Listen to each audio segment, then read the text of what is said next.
Hi, hello again. So it's been a few weeks since I've personally touched the Austin, but it'll be a few seconds for you before you see it. So where we left off, it was all complete as a unit. We've got the seats, the steering wheel, the gear lever and dashboard separate. We'll put them in later on, and the glass we'll put in later.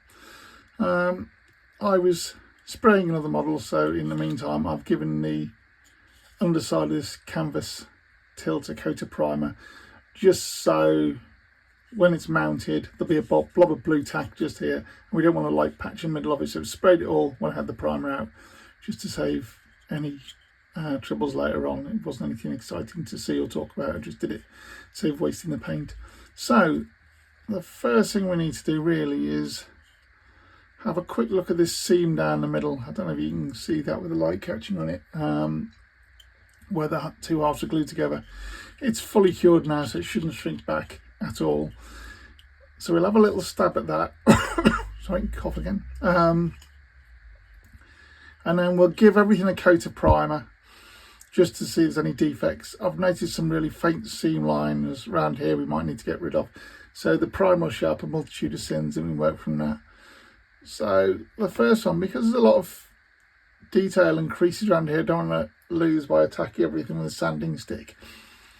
I've got a little scraper here, which I don't know who makes them actually or where I got it from, but if you look up scraper in any model shop, these will crop up. It's the Magic Tool or something, I can't remember. But it's a hardened steel blade, and rather than using a scribe, I use this because it doesn't vibrate and chatter, so you don't get that ripply finish. So what I really want to do is I'll just put my magnify down, get my head in, is I just want to use the curved edge of that and just gently attack that seam till it goes dull. This won't get rid of it in this one sitting, but it'll get the worst of it off. So when we've got the primer down, we've got the minimum of work to do to restore this surface. And I think I've said previously that this has got a slightly textured finish to it, which won't be easy to replicate, so we're going to have to rely on the fact this is going to be an imperfect joint, but we just want to get that initial glossy effect away. You won't get a little bit, that's why we've got filler, so that's okay. But I'm not really touching these little raised lines, which will look quite nice under a wash. I'm just trying to get rid of this.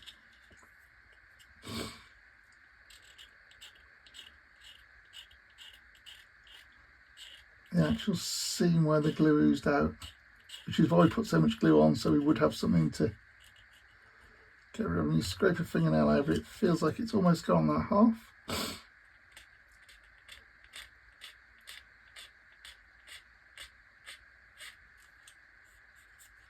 It's feeling quite nice.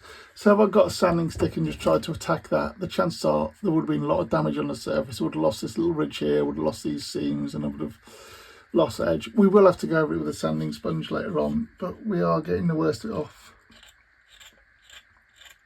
without damaging the surrounding area, and hopefully we can get some of that texture back by spraying the primer from a distance so it goes on a bit roughly.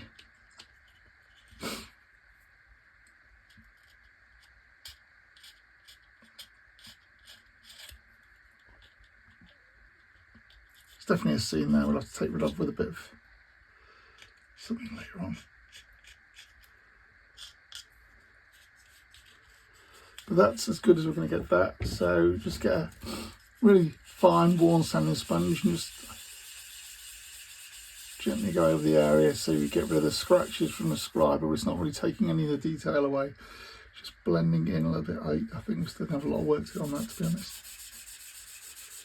The most frustrating part of this kit is that seam being there. If they put it anywhere else than this face, just give it a little. This one isn't essential. I just want to hide that. Right. So essentially, it's ready, almost ready to prime. The other thing I want to do, we'll take it apart first because it's got to come apart for the priming. So we've left it all loosely patched together. We glue it together finally when it's painted. is these headlights and little side lights are clear, and we want to keep them like that. So I've got this Winsor & Newton liquid mask. You can buy Humbrol mask oil and all sorts. It's basically just a latex rubber that artists use for watercolours. If you buy the modelling version, because it's got model written on it, it's about 5 times the price. So I just go down to your local art store and buy the generic branded artist one, and it's quite a high quality one, so it does work quite well. We just want to put a little blob of this onto the lights so that the clear lens remains. It won't be silver behind it, but on something this scale I don't think it matters too much. We just want to make sure it's got something that looks like a light lens finished, so don't need a great deal. Just dab it on and let it level off. Get it right, we should get the little rim.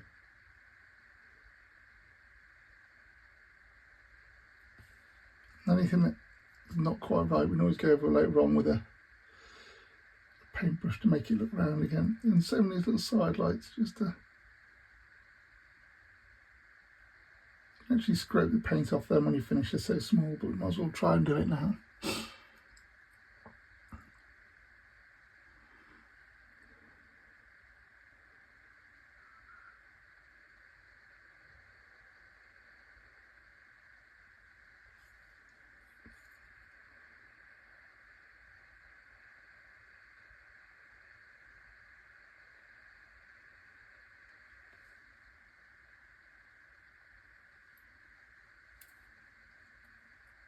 It's actually drying as I put it on, which isn't a bad thing, but it just means I've got a bit more.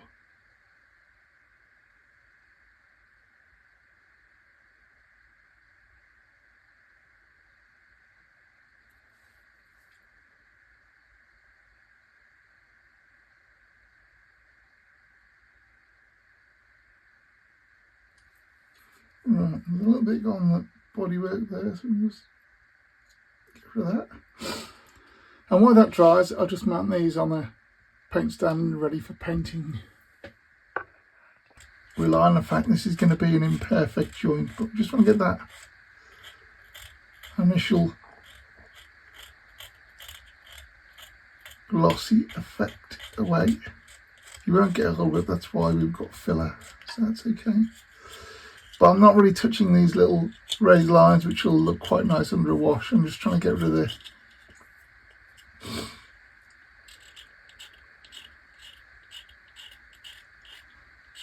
actual seam where the glue oozed out, which is why we put so much glue on, so we would have something to get rid of. When you scrape a fingernail over it, it feels like it's almost gone that half.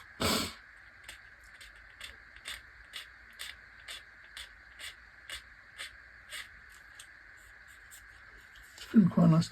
So if I got a sanding stick and just tried to attack that, the chances are there would have been a lot of damage on the surface. I would have lost this little ridge here, would have lost these seams, and I would have lost edge. We will have to go over it with a sanding sponge later on, but we are getting the worst of it off without damaging the surrounding area, and hopefully we can get some of that texture back by spraying the primer from a distance so it goes on a bit roughly.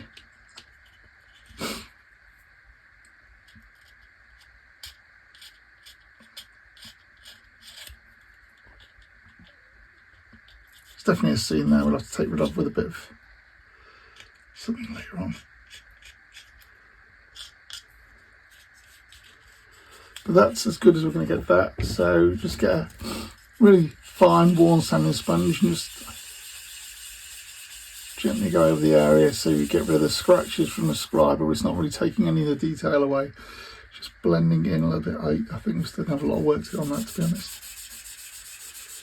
The most frustrating part of this kit is that seam being there. If they put it anywhere else than this face, just give it a little. This one isn't essential. You just want to hide that. Right. So essentially, it's ready, almost ready to prime. The other thing I want to do, we'll take it apart first because it's got to come apart for the priming. So we've left it all loosely patched together. we glue it together finally when it's painted, is these headlights and little side lights are clear, and we want to keep them like that. So I've got this Winsor & Newton liquid mask. You can buy Humbrol mask oil and all sorts. It's basically just a latex rubber that artists use for watercolours. If you buy the modelling version, because it's got model written on it, it's about 5 times the price. So I just go down to your local art store and buy the generic branded artist one, and it's quite a high quality one, so it does work quite well.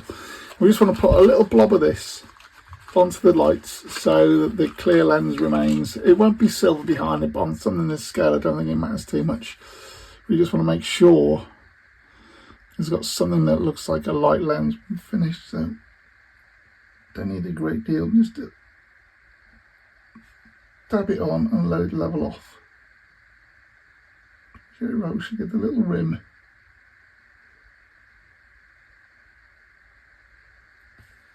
Anything that's not quite right, we can always go over later on with a paintbrush to make it look round again. And same with these little side lights, just to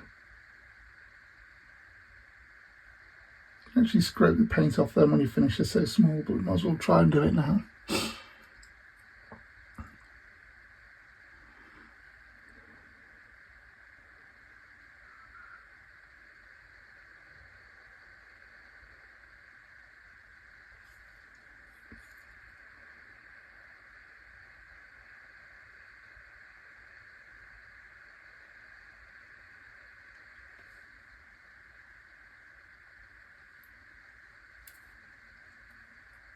It's actually drying as I put it on, which isn't a bad thing, but it just means I've got to do it more.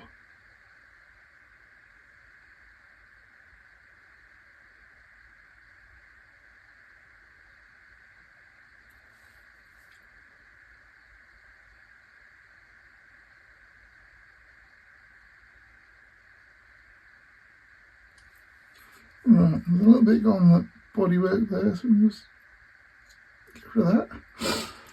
And while that dries, I'll just mount these on a paint stand ready for painting. Okay, and we're back. So everything's mounted on this. It's a generic board I got from Amazon, to be honest. With crocodile clips on sticks. Take that one out when you're using it. It's just a handy way of holding things and keep things together. You have to be a bit inventive, so the canvas bit has got a blob of white tack in there with a coffee stirrer holding it. White tack rather than blue tack, because blue tack's a bit oily and it can stain the paint. And this is why I prime the inside of this first, because I don't want to go over it again and there'll be that big clear blob which would be lighter on the top as light hits it. So just to make it light fast, we've done that. Everything else, you just grab it in a piece where you feel it's not going to be seen. So that bit of the floor pan there, you'll never see when the cab's on it, so it doesn't matter if that's bare plastic. And again, things like the seat, yes, you'll have some bare plastic there, but the windows up here, you'll never see down there, so just be a bit imaginative. For painting, I use an eye water Eclipse with a, I think it's a 0.35 needle. I've used many cheap paint airbrushes in the past, and I just found it a very frustrating process. Since I've got this, I've found spray painting's quite relaxing and enjoyable, so it's worth getting a decent airbrush and compressor and not spending money till you have, and relying on a cheap one. And the cheap one will just frustrate you and potentially turn you off modelling. That being said, there seems to be newer, cheaper airbrushes around. I've had this about 10 years, I think. Galleria seem to sell a lot of airbrushes, and I've got a Trigger version of their airbrush for spraying large models. And that was only about 50 quid, and it is probably as good as this. So I think the quality of airbrushes is getting better and the price is coming down. But get the best you can afford. Read a lot of reviews first, and you won't get frustrated. And for a primer, I'm using Mr. Surfacer 1500, the grey one. On this model, you probably wouldn't need to prime everything the same colour, but if you've got different colours or photo etched brass or different shades of things. It's good to have a good stable colour before you start, but for what this is and for the amount of weathering it's going to get, I think just you could paint over bare plastic and be quite happily, I'm making up words, happy with the results. But what I'll do now is camera off again because the compressor makes a racket. I'll get this primed and then we'll come back and look at that, and then we'll talk about the next stage, which will be a sort of pre-shading stage, which is quite old-fashioned, but it's something I still quite like to do. So I'll be back in a minute. Okay, I'm back quickly. So one of the reasons I like Mr. Surfacer is, you look at that, that's touch dry, and that's been about 2 or 3 minutes, so it's not that long. But in spraying this canvas bit, we've found on 2 problems. So the area, the area where we scraped isn't too bad. There's a few little nicks and dents, but we can get away with that. But there is this seam that runs along here, along the top, and along here, which isn't part of the actual canvas. I don't think. I'm going to check on the internet. I suspect that's where the moulds come together as a multi-part mould, so that'll need addressing.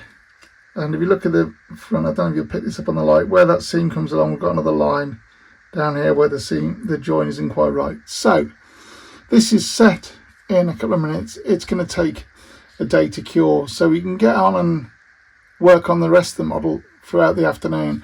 This we're going to put to one side for a day or 2 to let that cure, then we can work on it and get rid of those seams. It's going to be sprayed a buff colour rather than the REF blue anyway, so it doesn't need to be sprayed at the same time. So it's not a big drama, but it's good to get this sort of sorted out now. And a lot of these seams will be sorted out with the Mr. Surfacer 500, which is a thicker version of the primer we just sprayed. So we'll paint this on any cracks and joins, let it harden up, and it stays quite thick and gloopy as a paint, so you get quite a nice ridge of it. Then you can sand that back, but it's soft enough, we won't affect the plastic, we'll just be sanding the primer surface. But for that to go on there without messing up what we've got, this layer needs to cure fully, which is going to be, well, it'd be a few hours of us rushing, but because I'm not in a rush, we'll leave it a day. So when you see it, I'll show you how I address those seams. But I like Mr. Surfacer as a primer. It's reliable and it's good, and it's not cheap, I'll not lie. But I mean, we're into the model now for 20 quid model, maybe another 10 or 15 pounds worth of paint.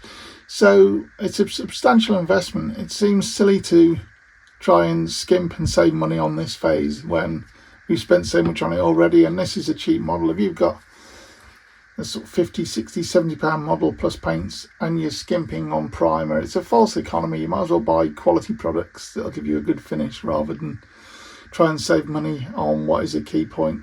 The key point of any paint job is the prep, and the prep is using these. I haven't got a join there, it's meant to be a join there. Is using a quality product. So I'll be back when we've up to pre-shading the main body, and we'll set this to one side to fully cure before we do any remediation work on it. Okay, so that's that little bit of spraying done. So the wheels are all sprayed with that rubber black, which you don't know if you can pick up on the camera. It's not black, it's a sort of greeny bluey black and it looks suitably rubbery, so we're quite happy with that. The inner wheels I'll spray with the REF blue, but I don't mind that they're black at the moment because they will be slightly darker than the main body because of that. But then again, when you look at your car wheels, you've got brake dust and grime and road dust building up, so the paint around your wheels is darker. If you went out and looked at your car now, if you haven't washed it for a week, you'll notice your wheels are almost black with the brake dust and stuff flying out. The exception to that is the spare wheel that lives on the roof. So what I've done is used some of this masking putty, which is basically silly putty if you're of a certain age. Oh, sorry, let's get on the centre of the screen. This stuff. So it's a flexible elastic putty. We've popped that on there. I'm going to take it off right away because it spreads. Where's my tweezers? And the reason I've done that is I've done this pre-shading, which I talked about, and that's all about having light areas in the highest points. So we want, no, good, I thought I might have pulled off that little looking.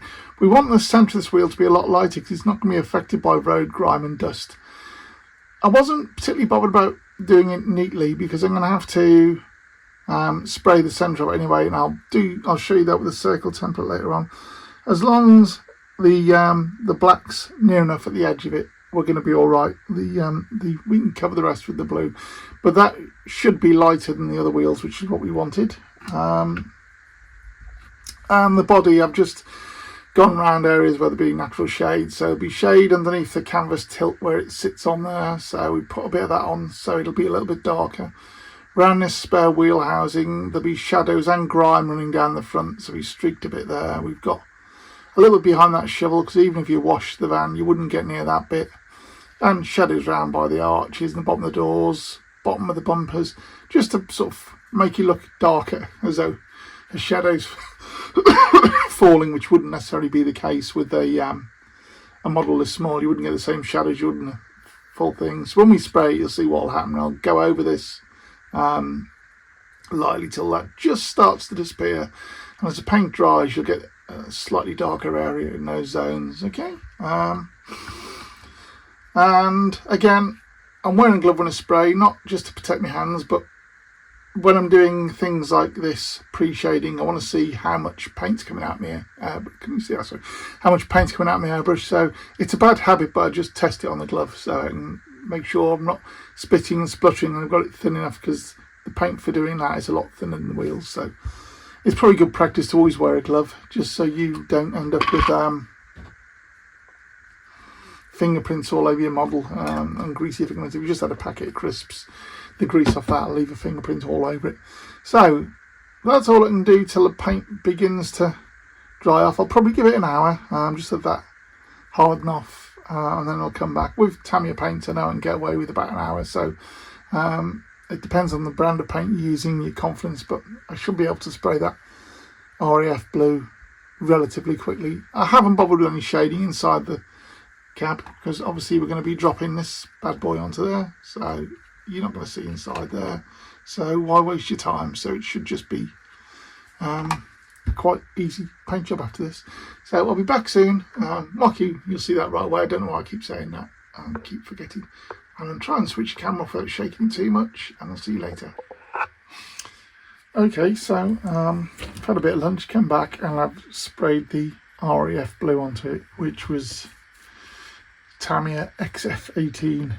So what I do with the pre-shading, it's kind of, this has just been sprayed, so I have to be careful. It's kind of subtle, but you see it's slightly dark around there. We've got lighter on the bonnet and the top of the wings, and if you look around the side there, it's ever so slightly darker where the canvas tilt is, and darker down the sill. So we weren't after a massive effect, we're just after this little bit of shading that makes things look a little bit darker and enhances the shadow. So if you look down in this crack here, you can see it's quite dark because it's still mainly that black paint that's been involved in that.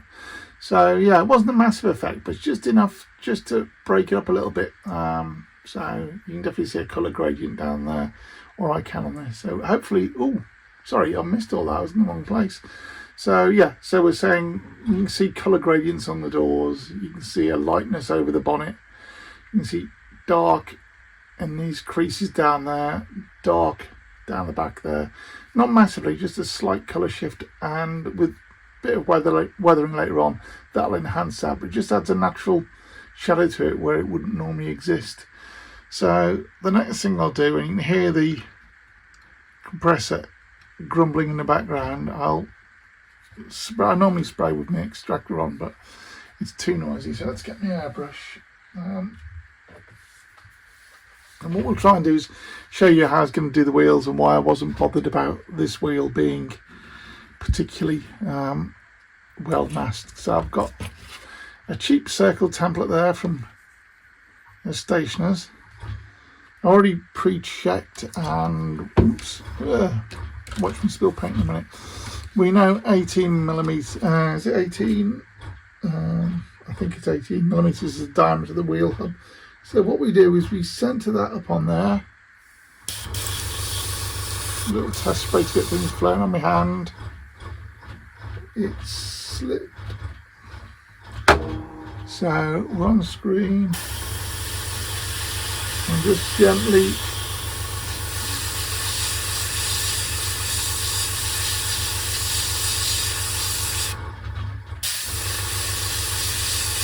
bring in the blue there.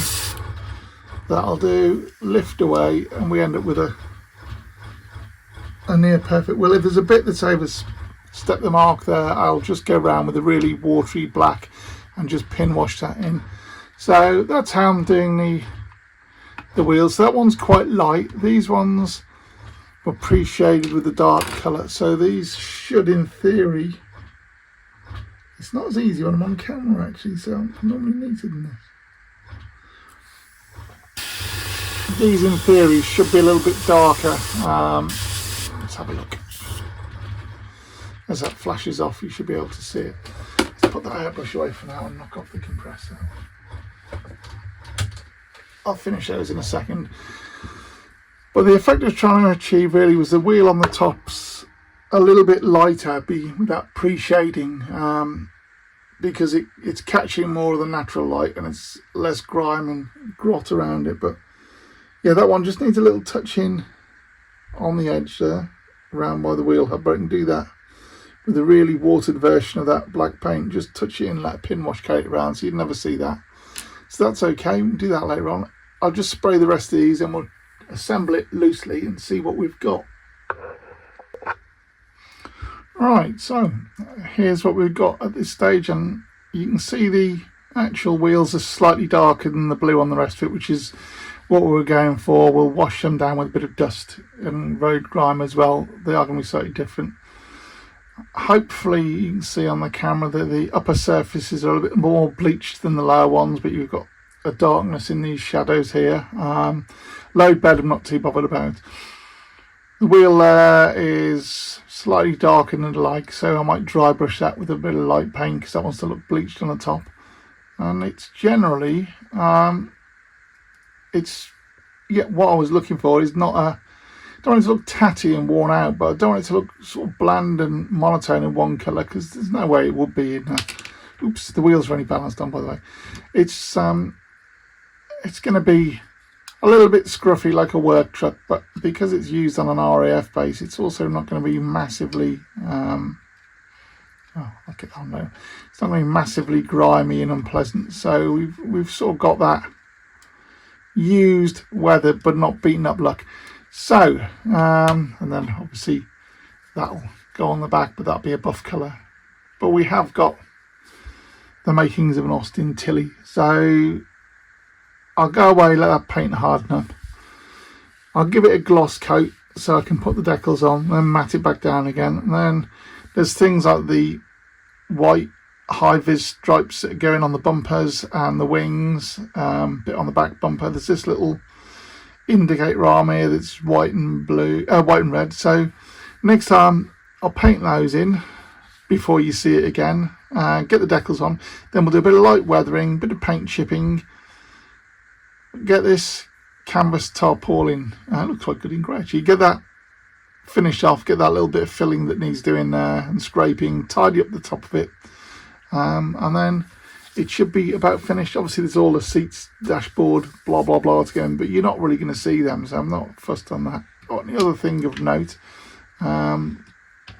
is I've peeled the masking off the headlights and the side lights. So let's see, raise up, you can see there that just that blob of masking fluid's enough to make those look a bit glassy, which is quite nice. And with the grey primer, it looks almost like a scale silver underneath. And of course, this little round ID plate has to be painted yellow, so it'll be a bit further down the line next time you see it. And if anyone does watch it and they are interested, I'm quite happy to make one and paint it with black tyres as per instructions rather than the rubber black, and to not do any pre-shading or highlighting, so you can just see the difference between painting it as per instructions and putting that little bit of extra oomph to it to try and sort of raise it and make it look a bit more lived in. So on the off chance someone does watch this and they're interested, let me know, and I'm happy to just build an out of the box, paint it out of the box monotone kit so you can see the difference, because what we're going for isn't a really beaten up weathered truck. What we're going for is something that looks a little bit more used by this over exaggeration of paint techniques. So you shouldn't really see what's happened to it, but you'd know if I didn't do it, but you wouldn't know if I did, if you know what I mean. So it's quite a subtle effect we're going for. But anyway, more of that later on. At the moment, that's it for now. Thank you and bye.